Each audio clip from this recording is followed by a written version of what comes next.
Tiếng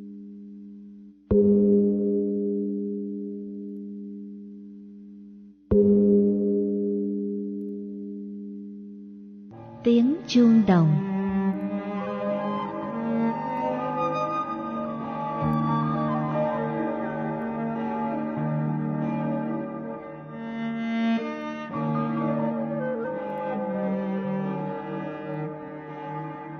Chúa ơi, sao cha xứ mình keo thế? Cha keo thì bà bếp cũng khổ, chả bao giờ được ăn miếng thịt. Chuyện cha xứ Hà Tiện lại được đem ra làm đề tài. Chả bao giờ mua sắm cái gì cả, chắc cha phải có hàng trăm ngàn. Một bà khác: có một thân một mình, chả mấy ngày không có lễ mồ bậc nhất, lại còn mấy xào ruộng nhà xứ nữa. Có giọng thêm vào: có mấy cây xoài chung quanh nhà thờ để làm gì? Cứ tiền bắn xoài năm nay thì cha cũng đổ tiêu cả năm. Dựa lưng vào tường, bà quản giáo góp lời: mà lại chua tôi, bà bếp cũng chịu khó quá, cả rau cỏ cũng chẳng phải mua. Chạy ra gốc cau nhổ miếng nước trầu, bà phó hội buông một câu sắc như dao: gớm, ở với cha xứ keo như thế thì không chịu khó cũng chả được. Mùa lúa gặt xong, không còn chuyện đầu làng cuối xóm, các bà quay về chuyện cha xứ. Gian phòng không gì đáng giá vài trăm bạc, chiếc bàn gỗ cạnh cửa sổ không sơn phết. Cánh tủ bị nứt một đường lớn, dáng có thể chui qua. Tủ không bao giờ khóa, nhưng cũng treo lủng lẳng một chiếc khóa sắt sét rỉ. Đôi giày cất trên nóc tủ, chỉ đi vào những ngày lễ trọng. Cái giường gỗ mốc, chiếc gối đầu đan bằng tre mây cạnh chiếc mền có dấu hiệu hai bàn tay bắt nhau của Mỹ viện trợ cho dân di cư năm 1954. Chiếc mũ loại chủ đồn điền cao su người Pháp ngày xưa, móc vào cây đinh trên cột mùng. Chiếc đồng hồ quả quýt chóc sơn với những con số La Mã để ở cạnh chỗ mấy cuốn sách Latin. Đáng giá nhất, cái xe đạp. Ngoài phòng khách, chiếc bàn dài, mỗi bên ngồi được 10 người, trải tấm nhựa có in hình trái dứa với ô vuông màu xanh đậm. Một chai nước lọc không đậy nút, che bằng chiếc phễu làm bằng giấy. Dằm bà chiếc ly trên chiếc khay nhôm. Hình Đức Cha địa phận trên tường đã bạc màu. Vào ngày Tết có thêm bình nước trà và bình thủy đựng nước nóng. Ngoài ngày Tết, bà bếp lại cất đi. Cái Hà Tiện mà mấy bà hay mở đầu câu chuyện là những bữa cơm của cha. Miệt quê chỉ họp chợ vào ban sáng, chợ họp từ tờ mờ cho đến khi rõ mặt trời thì tan. Cứ xem người đi chợ mà biết ngày hôm đó họ ăn gì, kinh tế gia đình ấy ra sao. Ở ngôi làng nhỏ này, người ta chẳng những biết tính tình, gia thế của nhau, mà còn biết nhiều thứ khác nữa. Cha già cũng không thoát khỏi những thứ biết ấy. Chẳng phải là việc của các bà, nhưng có vậy thì mới có chuyện mà nói chứ. Các bà cứ bực mình là tại sao cha xứ có tiền mà chẳng bao giờ dám ăn ngon. Nào là bà bếp chỉ mua tép để kho mặn, họa huần thì mới mua thịt, chỉ mua một miếng bằng ngón tay để bằm nhỏ nấu canh hoa thiên lý. Nói thì nói vậy, chứ các bà cũng thương ngày lắm. Chẳng ai chê trách cha già được điều gì cả. Cha hiền từ, nhân đức, không hề làm mất lòng ai. Chỉ có điều làm các bà cứ bực mình là tiền cha để làm gì. Có một thân già, tội gì mà phải ăn uống như thế cho nó khổ. Không hôm nào cửa sổ trên gian cung thánh không mở cửa từ 1 giờ trưa đến 3 giờ chiều. Giờ cha cầu nguyện, nó như cái đồng hồ chạy gần 20 năm nay, không bao giờ sai. Không ai biết quê quán cha ở đâu. Từ ngày di cư năm 1954 Đến ngày cha về hưu là 19 năm mà không có người bà con nào đến thăm. Cha cũng không hề bỏ xứ đi vắng, trừ những dịp cấm phòng. Có lần ông trùm hỏi: Sao cha không bao giờ đi đâu cả? Đi thì mình cũng tốn, mà chủ nhà đón khách cũng tốn. Không biết nói thật hay chơi, câu trả lời bất hủ ấy càng làm cho các bà thêm chuyện về tính hà tiện của một cha già. Bắt đầu bàn chuyện xây nhà thờ, cũng là thời điểm cha già có thể về hưu. Đức cha đã cho phép ngài nghỉ. Sau 20 năm di cư, nhà thờ xây tạm từ ngày định cư đầu tiên trên khu đất hoang bắt đầu sụp đổ. Mái tôn viện chợ 20 năm trước đã mục, mưa dột, cửa sổ lông bạn lề, nhiều cái đã đóng chằng bằng những khúc ván thông. Những năm đó là thời gian quân đội Mỹ còn ở Việt Nam. Vào khoảng thời gian này, nhiều nhà thờ cũng đã được xây lại nhờ sự trợ giúp do thiện chí của quân đội đồng minh. Hơn một năm quyên góp mà chẳng đi đến đâu, làng nghèo, hết đóng tự ý, lại bộ nhân danh. Cứ đầu người mà đóng, nhiều đóng nhiều, ít đóng ít. Đông con nhà nghèo lại phải đóng nhiều, nên xin lắm chuyện chẳng hay. Kẻ đóng tiền, người nộp thóc, đóng góp mãi dân chúng xót ruột. Không đóng sợ bị trục xuất, chết không có người đưa, kêu ca nhưng biết làm sao. Nhà thờ bắt đầu đổ, giá nào cũng phải làm. Nhiều linh mục xin Mỹ giúp mà làm được nhà thờ. Thấy các xứ chung quanh có nhà thờ, dân lại càng bực bội. Sao cha không xin lính Mỹ ít gỗ, ít xi măng?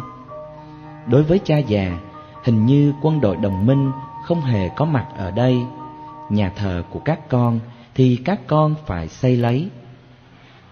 Tiền thu không đủ, nhưng đợi đến bao giờ? Chạy từng thùng thóc, vật giá leo thang vùn vụt. Nhà thờ hư quá rồi, không chần chờ được nữa. Vào một ngày nọ, cha già quyết định khởi công. Có ai là người phấn khởi vì biết ngày nào hoàn thành? Rõ thật là chuyện các cha già. Cứ tay mà cuốc thì đến bao giờ? Chỉ nhờ xem Mỹ ủi cho vài nhát là xong. Cằn nhằn, nhưng sau 1 tháng thì nền nhà thờ cũng thành hình.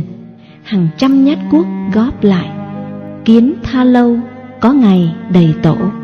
Cả xứ làm nhân công, người lớn gánh đất, con nít khuân gạch.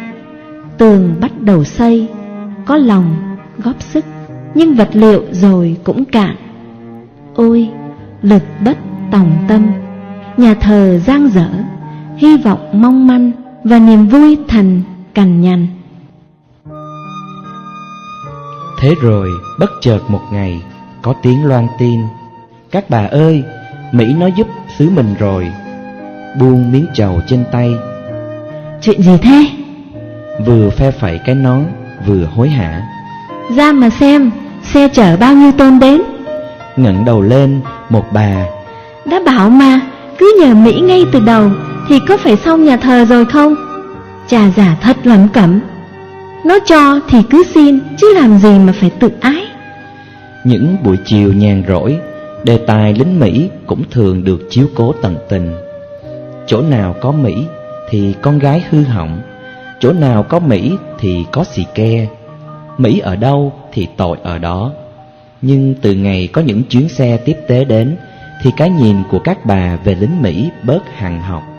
Cái nhìn của kẻ thọ ơn đã xoay chiều. Vật liệu tiếp tục trở về. Bàn tay với bàn tay, sân nhà thờ vang tiếng cười. Ước mơ được ngôi giáo đường đang thành sự thật. Đối với xóm giáo di cư này thì không có gì bằng nhà thờ. Mất nhà thờ thì niềm tin ở vào đâu? Nhìn nhà thờ cao dần, bắt đầu nghiêng thành bóng lúc ngả chiều. Lòng người ai cũng rộng mênh mông, chờ tiếng chuông khánh thành. Ngày ấy chắc phải vui lắm, cứ mơ một khung trời mà ai cũng hân hoan. Cha già lâm bệnh, phải vào nhà thương lúc nhà thờ gần xong. Dấu hiệu cuối đời. Tính điểm của thời gian cho một con người đã đến. 20 năm trời không bao giờ cha xa làng. Sáng dâng lễ, tối cầu kinh. Bỗng dưng hôm nay thiếu bóng cha. Hình ảnh ấy lạ quá, như chiếc đồng hồ đang đều đặn, bỗng dưng rơi xuống. Tự nhiên xứ đạo vắng hẳn đi, một thứ trống trải mà từ trước tới giờ không ai cảm thấy. Buổi chiều bên giàn trầu, chuyện của các bà. Mới vắng cha mấy hôm mà xứ vắng quá. Tôi cũng thấy thế, cứ như nhà có đám ma. Cha già xa xứ cả tuần lễ rồi. Khi có đau đớn và chia lìa, thường làm con người quý xót thương và yêu mến bao dung. Mỗi kinh trưa của các bà, không còn thấy cửa sổ trên gian cung thánh mở cửa. Tội nghiệp cho cha, già cả rồi, bây giờ lại đau yếu, thì lấy ai mà chăm sóc lúc về hưu. Không biết bao giờ cha già mới khỏe, mà bệnh gì vậy, lại già cả rồi. Tình cảm này nuối tiếc tình cảm kia. Chúa ơi, cha già mà chịu khó quá, cứ lụ khụ khuân gặt một mình. Một bà khác, chẳng ngày nào mà không đội cái nón trắng đi trộn cát với Phu Hồ, mà trời cứ nắng quá sức. Phẩy chiếc quạt có giọng nói tiếp: tôi nói thật đấy, khó có cha xứ nào mà bì lại được với cha xứ mình. Các cha trẻ thì tài ngoại giao, chứ chả đạo đức như cha già mình được đâu. Cha đã già rồi mà không nghỉ ngơi, làm gì cho thêm khổ vào thân. Hôm nay chẳng bà nào nói đến cái tính hà tiện của cha nữa. Bà nào cũng tỏ vẻ thương hại cha sau cái hôm bị té ở cuối sân nhà thờ. Cha đau rồi lâm bệnh luôn, trượt chân không kịp buông tay trống, cha ngã vào đống gạch. Rồi chuyện ly biệt cũng đến.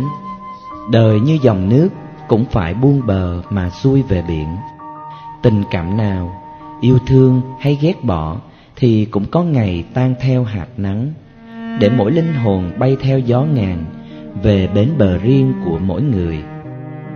Sau khi khánh thành nhà thờ có một tuần lễ, cha già giã từ con chiên về hưu. Ngày từ biệt, cha ở sân nhà thờ.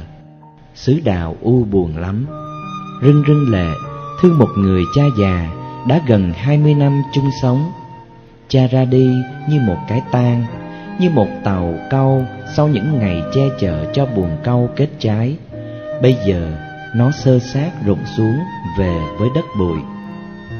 Giã từ trời cao, hình ảnh đơn sơ của cha làm cho người ta bây giờ mũi lòng.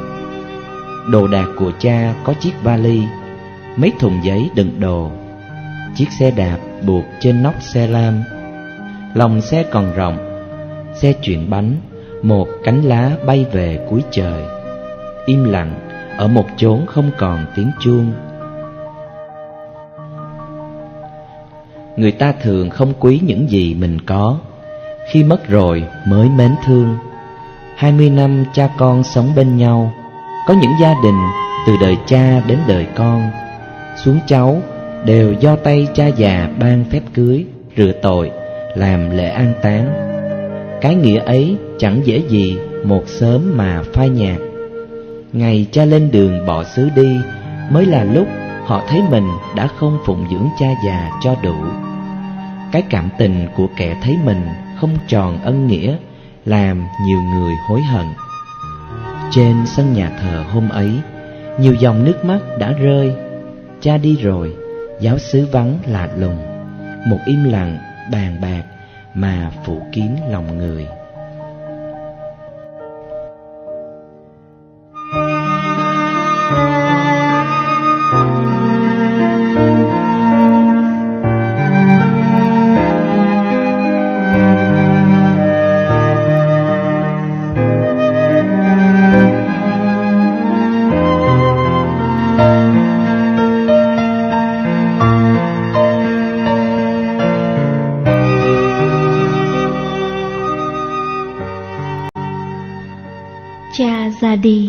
để lại cho xóm đạo ngôi nhà thờ khang trang.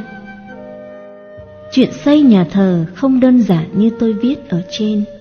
Về sau này, khi cha đi rồi, người ta mới biết rõ.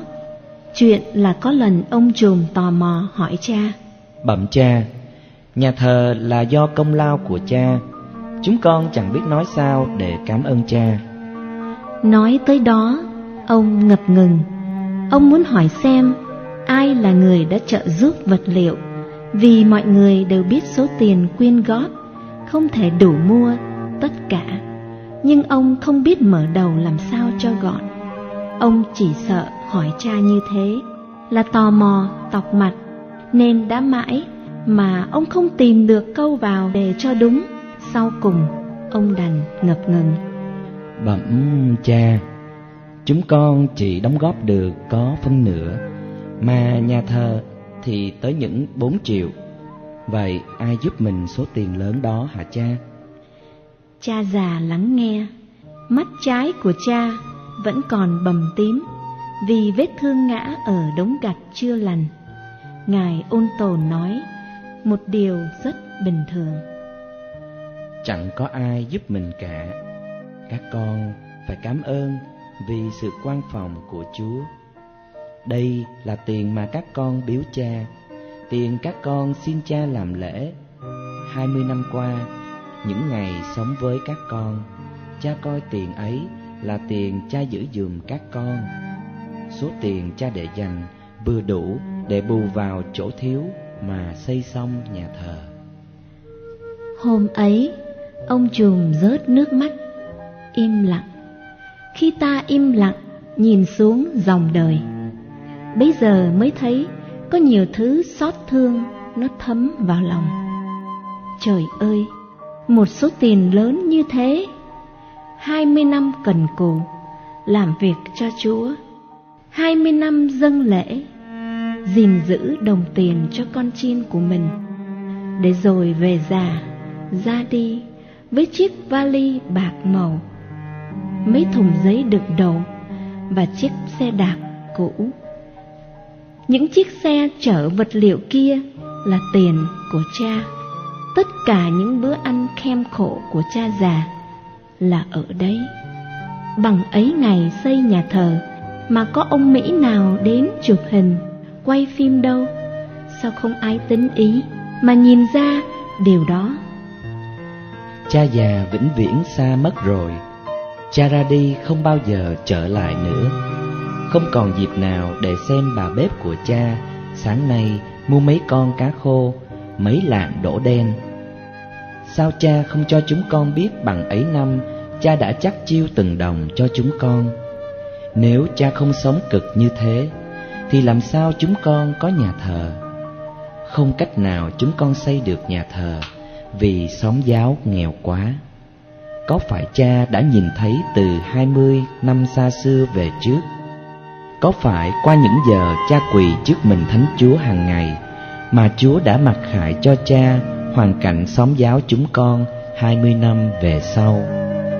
Cho đến bây giờ, chúng con vẫn không hiểu nổi. Đời cha là một nhiệm lạ với chúng con. Khi chúng con biết thì đã quá muộn cho một lời biết ơn. 20 năm bên cha, chúng con khâm phục mọi nhân đức của cha. Cha nhân từ, cha chịu khó. Chúng con không trách cha được một điều nào. Chúng con chỉ ao ước rằng giá cha không hạ tiện quá như thế, giá cha không tham tiền như thế, thì cha nhân đức vẹn toàn. Hôm nay chúng con mới biết những đồng tiền kia cha cất ở đâu, để làm gì. Quá muộn rồi cha ạ, cho một lời tạ lỗi, biết ơn của chúng con. Vĩnh biệt cha. Mùa hè đầu tiên được mặc áo dòng về quê, tôi vui lắm. Chả mấy lúc không nhìn mình trong gương, tôi thích làm sao cái cổ côn trắng áo dòng. Hè ấy tôi về nhà hưu thăm cha già thuở xưa, người đã viết giấy giới thiệu cho tôi đi tu. Từ những ngày là cậu giúp lễ, hôm nay tôi trở về báo tin vui cho cha cậu bé ngày xưa đã lớn, đã chững chạc trong chiếc áo ròng có cổ côn trắng đạo mạo. Cha đã dìu tôi đi một đoạn đường. Tôi nghĩ là cha sẽ mừng lắm khi thấy tôi đang hăm hở lên đường như một cậu bé vui mùa xuân. Trên chuyến xe lam về nhà hưu, nhìn trời cao xanh, tôi thấy hồn mình cũng thênh thang theo, ôn lại những kỷ niệm năm xưa. Tôi nhớ buổi chiều nọ, hôm ấy thấy dấp dáng áo ròng của cha ở ngõ. Tôi không sợ, không chạy trốn cha như hồi bé nữa, mà ra đón cha vào nhà chơi. Năm ấy vừa xong tiểu học, năm tôi đi tu. Buổi chiều đó, cha đến nhắc cho tôi là còn 2 ngày nữa hết hè, tôi phải chuẩn bị về nhà trường. Mùa hè nào cũng thế, cứ còn vài ngày hết hè, cha đến tận nhà nhắc cho mẹ tôi nhớ đến ngày tôi phải đi. Cho đến ngày tôi đủ tuổi khôn, cha mới thôi. Cha biết rất rõ tất cả con chiên của cha, biết từng gia đình, tình trạng đạo đức, tình trạng con cái trong nhà. Ngay cả nhà nào có con đến tuổi xưng tội là cha đến tận nhà mà nhắc. Hình ảnh này in đậm trong trí tôi, nhắc nhở tôi về hình bóng của một chủ chăn biết rõ chiên của mình.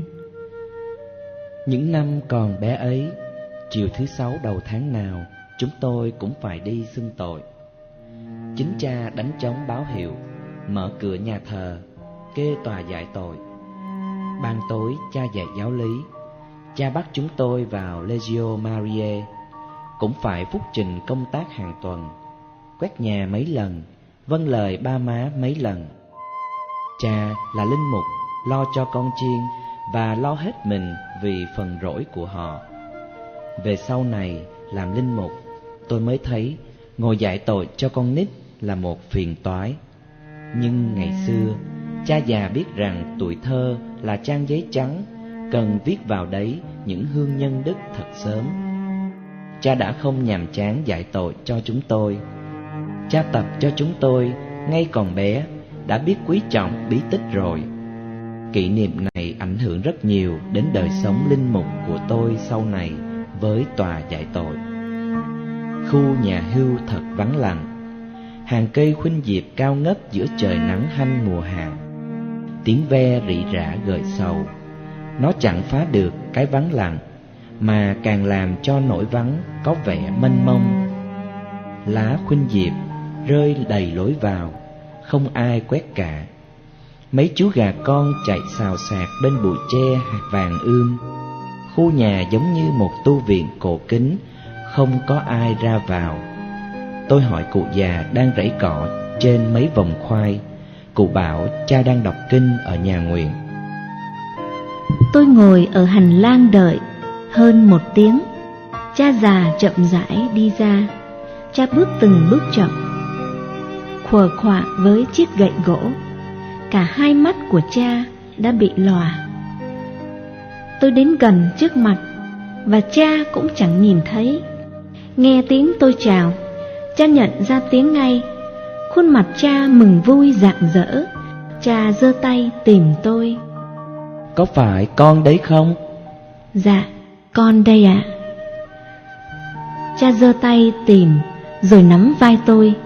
Buổi trưa ấy cũng là lần sau cùng tôi không bao giờ gặp lại cha già nữa.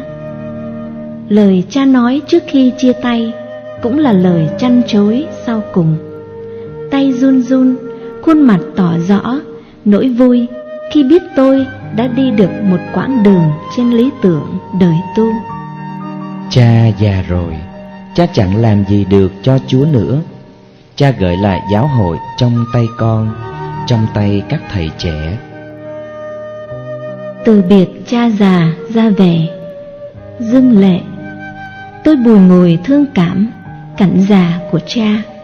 Trong nỗi bùi ngùi, tôi cũng hạnh phúc vì bóng hình của cha là sức mạnh nâng đỡ tôi bước tới.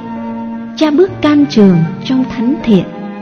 Có thể đời cha cũng có lúc lẻ loi chăng, nhưng cha đã đi trọn đời bằng những bước chân vô cùng anh hùng. Và tôi biết cha hạnh phúc, vì thế giới bình an của cha là cha luôn có Chúa. Rồi tôi bỏ nước ra đi. Tôi không bao giờ gặp lại cha già nữa. Vào một buổi chiều tháng 5, ở trong một chủng viện miền Trung nước Mỹ, tôi nhận được lá thư của đứa em gái gửi từ quê hương sang. Cuối đoạn thư đứa em viết: Em đã về sống với thầy mẹ rồi, không còn ở nhà dòng nữa. Nhà dòng đã bị người ta lấy. Các đệ tử nhỏ như tụi em đều phải về hết. Buồn quá anh nhỉ. Nhưng mà thôi, phải chấp nhận chứ biết sao hả anh. Mẹ vẫn thường nhắc về anh luôn. Mẹ bảo không hiểu sao cứ nghe tiếng chuông nhà thờ thì mẹ lại nhớ đến anh. Mà kỳ lạ, em cũng vậy anh ạ. Ban chiều khi em cắt cỏ cho trâu ở ngoài đồng mà nghe tiếng chuông, em thấy tâm hồn mình như trùng xuống. Nó buồn nao nao làm sao ấy anh ạ. Tiếng chuông như có an ủi, vỗ về, mà cũng như lời buồn nhắc nhở về một thuở bình yên, một thuở an vui đã mất. Anh biết không, trước ngày giải phóng thì các xứ đạo chung quanh chẳng xứ nào mua chuông, họ đều xài chuông đĩa. Bây giờ xăng nhớt hiếm hoi, chẳng xứ nào còn xăng chạy máy điện nữa, nên chiều về không còn tiếng chuông. Đã bao năm sống trong tiếng chuông, lớn lên trong tiếng chuông. Tiếng chuông đã là một phần đời của mình rồi. Bây giờ tiếng chuông bỗng vắng bặt, xứ đạo như chết, im lìm, lặng lẽ, ai cũng buồn. Nhưng may cho xứ mình là trước khi về hưu, cha già đã mua cho quả chuông đồng thật lớn. Bây giờ, trong khi các xứ đạo khác thật vắng, thì chỉ có tháp chuông nhà thờ mình là còn tiếng chuông kêu. Ban chiều, ở ngoài đồng, hễ nghe tiếng chuông là người ta sửa soạn về. Những xứ chung quanh đều hướng về xứ mình, vì chỉ có quả chuông duy nhất cho cả vùng. Tiếng chuông chiều nghe an ủi lắm anh ạ. Nghe như Chúa vẫn còn ở với mình. Nghĩ đến cha già, tôi lại bồi hồi nhung nhớ. Cha đã chết rồi, đã vĩnh viễn ra đi, nhưng đời cha là tiếng chuông còn sót lại sau những luyện lọc bằng can đảm, nhẫn nại, bao dung. Trong cuộc đời lý tưởng, cha đã là ngọn nến cháy để linh hồn tôi ấm trong những ngày mệt mỏi, trống vắng.